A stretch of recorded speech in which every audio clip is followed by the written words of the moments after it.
Desde Ciudadanos hemos presentado, como siempre, una pregunta al Gobierno regional, o a la presidenta, mejor dicho, y dos preguntas a los consejeros. La pregunta a la presidenta regional es cómo piensa hacer frente a la indemnización que tendrá que abonar la Comunidad de Madrid a OHL como consecuencia de los sobrecostes en la construcción de la M45. Son unos sobrecostes que estimamos en 76 millones de euros y únicamente en un tramo.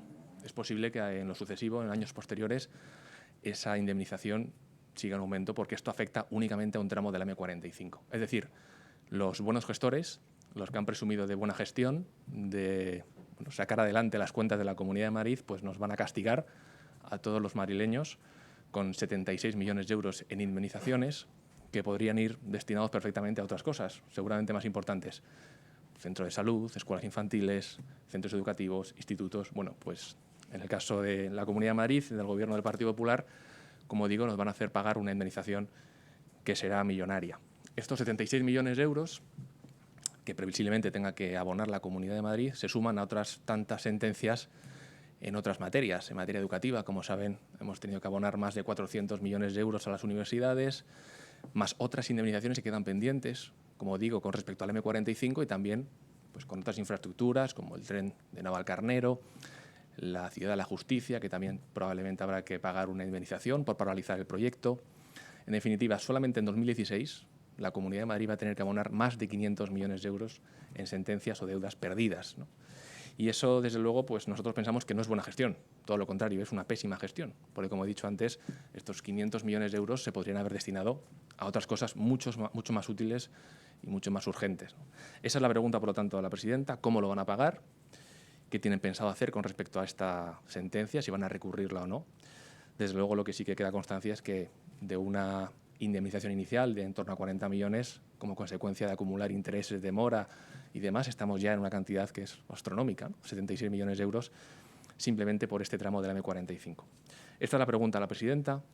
Las otras dos preguntas, las que tienen que ver con el Consejo de Gobierno, las que van dirigidas al Consejo de Gobierno, son las siguientes. La primera es cómo valora el Gobierno de la Comunidad de Madrid el número de solicitudes que se han presentado en el portal de la transparencia de la Comunidad de Madrid. No sé si conocen el dato, nosotros sí, y es que en la Comunidad de Madrid, en 9 meses de funcionamiento del portal de la transparencia, se han presentado 364 consultas, es decir, a poco más de una consulta al día.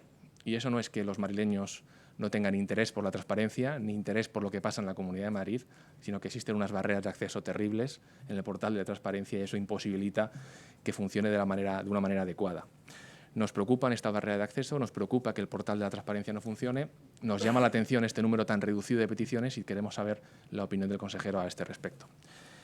Y con respecto a la segunda pregunta al Gobierno, es bueno, qué funciones nos preocupa o nos inquieta, ¿no? Nos llama la atención conocer qué funciones va a desarrollar doña Beatriz Gómez Mayor en la Consejería de Transportes. Es una persona contratada por la Administración Regional, por la Consejería de Sanidad, que fue apartada como consecuencia de trocear contratos y ahora la contratan mediante un puesto de libre designación en la Consejería de Transportes para hacer prácticamente lo mismo. Entonces, si la apartan de la Consejería de Sanidad porque eran conscientes de que estaba troceando contratos y que es una práctica irregular y ahora la contratan en la Consejería de Transportes para hacer algo muy parecido, pues nos llama la atención y queremos saber el porqué de esta contratación de libre designación. Y estas son las tres preguntas que llevamos al Pleno. Con respecto también a otros temas que no van al Pleno, sí que me gustaría felicitarnos todos por los datos de paro en la Comunidad de Madrid, que ha descendido en más de 2.000 personas en la Comunidad de Madrid. Creo que es un dato positivo, pero volvemos al mismo problema de siempre. Pueden bajar los datos del desempleo y es positivo. Seguramente cada una de estas 2.000 personas que han encontrado empleo están contentas, pero el problema viene en la calidad del empleo que se crea. Y eso nos preocupa este mes y nos preocupan todos los meses anteriores y posteriores, por supuesto, que imagino que seguirá reduciéndose el número de desempleados, pero la calidad del empleo que se crea es muy precaria. Más del 80% de los empleos que se crean en la Comunidad de Madrid siguen siendo temporales y es ahí donde tenemos que poner el foco, en ser capaces de garantizar una estabilidad en el empleo, acabar de una vez por todas con la precariedad y que las familias madrileñas tengan la capacidad de elaborar y tener un plan de vida. Evidentemente, con contratos de 7 días o de un mes es complicado poder planificarte pues familiarmente, ¿no?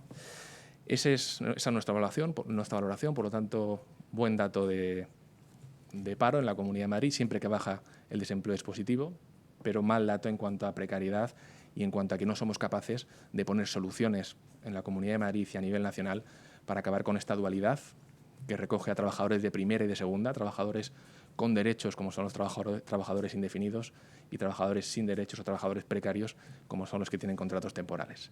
Nuestro objetivo desde la Comunidad de Madrid y también a nivel nacional es acabar con esa dualidad.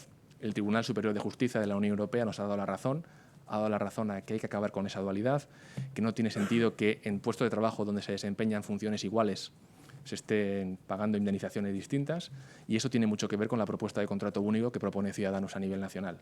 Bueno, pues si somos capaces de impulsar ese contrato único, creo que habremos avanzado mucho en la conquista de derechos y sobre todo en la igualdad de derechos, como digo, entre trabajadores fijos y trabajadores temporales. Nada más por mi parte. Si tienen cualquier pregunta, como siempre, encantado de responderla. Bueno, con respecto al juicio por el caso Gürtel, pues bueno, esperamos desde Ciudadanos que se diriman las responsabilidades penales oportunas, que es lo que tiene que suceder. La justicia está para eso, para exigir responsabilidades penales a todos aquellos que han cometido algún delito.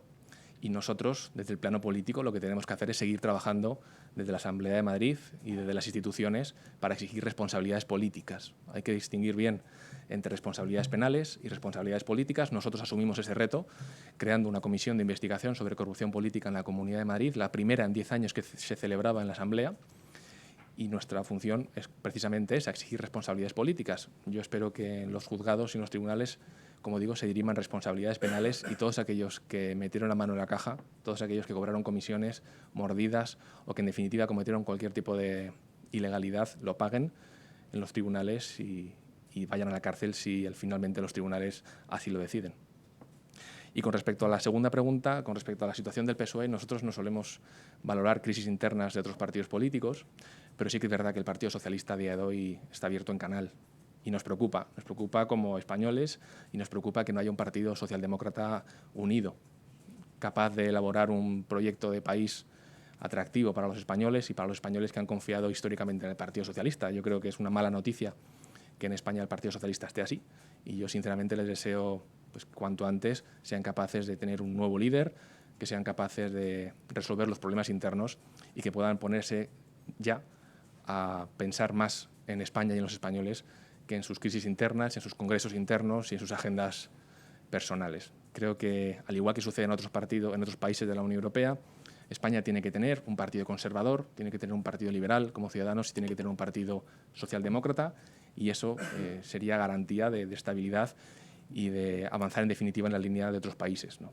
Lo que no creo que sea positivo es tener un partido socialdemócrata deshecho, porque eso lo que da es pues, camino y manga ancha a los populismos, especialmente a los populismos de extrema izquierda. Nosotros vamos a seguir proponiendo a nivel nacional una mesa 3, una mesa donde esté el Partido Popular, donde esté el Partido Socialista, cuando acaben de resolver sus problemas internos, y donde esté Ciudadanos, y a partir de ahí poner encima de la mesa reformas concretas que ya hemos sido capaces de sacar adelante.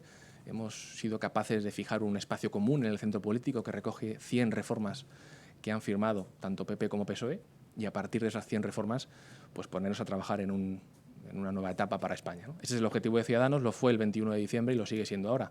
Esperemos que con estos cambios en el Partido Socialista también sea un objetivo para ellos sentarse, hablar con el Partido Popular, intentar llegar a acuerdos, y que por su parte el Partido Popular también sea consciente del momento político en el que vivimos y también tienda la mano al Partido Socialista. Espero sinceramente que en la Comunidad de Madrid la crisis interna del PSOE no tenga consecuencias y que todo transcurra como hasta ahora, con normalidad, donde estamos demostrando, creo que todas las fuerzas políticas que formamos la Cámara, que somos capaces de ponernos de acuerdo, que somos capaces de sentarnos en una mesa y sacar leyes adelante. Pues confío en que siga siendo así y que, como digo, esta situación de inestabilidad del PSOE no afecte al funcionamiento aquí en la Asamblea de Madrid. Bueno, imagino que el consejero se refería a una reforma a nivel nacional de la ley electoral, porque la reforma a nivel autonómico pues todavía está por ver. Nosotros hemos puesto encima de la mesa nuestras prioridades con respecto a la ley electoral autonómica. Nos gustaría que fuera una ley más proporcional, donde los umbrales electorales para acceder a la Asamblea de Madrid fueran más bajos, donde fuéramos capaces de reducir también el número de diputados actuales, que como saben está en 129, pues nos gustaría reducirlo a una cifra inferior. Y ese es nuestro planteamiento para reformar la ley electoral autonómica. A nivel nacional, nuestro planteamiento pues es distinto en cuanto a lo que buscamos es mayor proporcionalidad a nivel nacional, buscamos que sean listas desbloqueadas, buscamos en definitiva que un voto en cualquier parte de España valga lo mismo. Para ello, lo que hemos intentado promover con los acuerdos firmados, tanto con el PSOE como con el Partido Popular, es crear una mesa, es ponernos a trabajar en el plazo pues, mínimo posible, es decir, una vez que se ponga en marcha la legislatura y tengamos gobierno, crear una mesa para abordar la reforma de la ley electoral y todo lo que sea garantizar la proporcionalidad, la cercanía de los políticos a los ciudadanos y, en definitiva, un mejor funcionamiento de una ley que consideramos que ya está obsoleta, pues estaremos apoyándolo, ¿no? Eso con respecto a la ley electoral.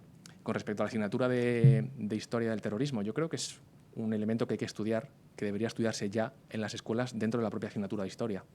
La historia del terrorismo, lamentablemente, forma parte de la historia de España y creo que es uno de los capítulos o las secciones que deberían abordarse en los libros de historia que ya se estudian en las escuelas, ¿no? Por lo tanto, no sé si es tanto la necesidad de crear una asignatura específica como de que se incluya dentro del material escolar de los alumnos de primaria, de secundaria y que seamos conscientes cuando salgamos del colegio de la realidad que ha sufrido España, del terror que hemos sufrido durante tantos años y que eso forme parte del currículo académico en los institutos y en los centros educativos en la Comunidad de Madrid.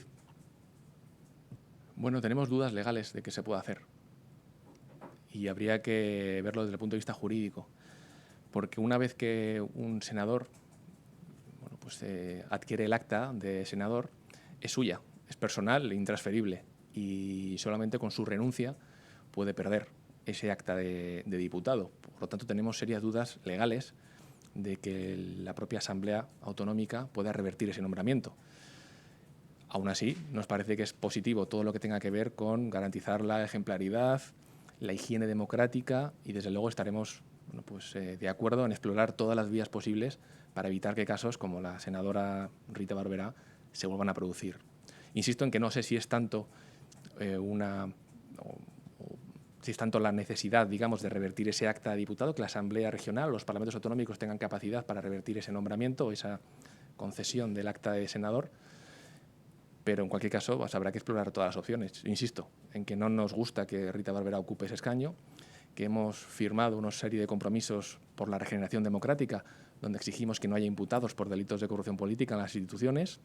Es verdad que el Partido Popular ha expulsado o ha instado a que Rita Barberá ya no sea miembro del Partido Popular, pero se nos queda corto. Nos hubiera gustado que Mariano Rajoy hubiera aprovechado esta oportunidad y hubiera pedido expresamente la dimisión a Rita Barberá. Al fin y al cabo, llevan siendo compañeros de partido 30 o 35 años. Bueno, pues qué menos que pedirle ejemplaridad y que abandone su acta de senadora. No lo ha hecho, ni una ha abandonado el acta de senadora, ni el otro le ha pedido expresamente esa dimisión, pero aún así seguiremos insistiendo para que este tipo de perfiles, donde recae la sombra de la duda y de la sospecha, no estén en las instituciones y que entre todos seamos capaces de recuperar el prestigio de la política y la ejemplaridad que lamentablemente en los últimos años, como consecuencia de todos los casos de corrupción, se ha ido perdiendo.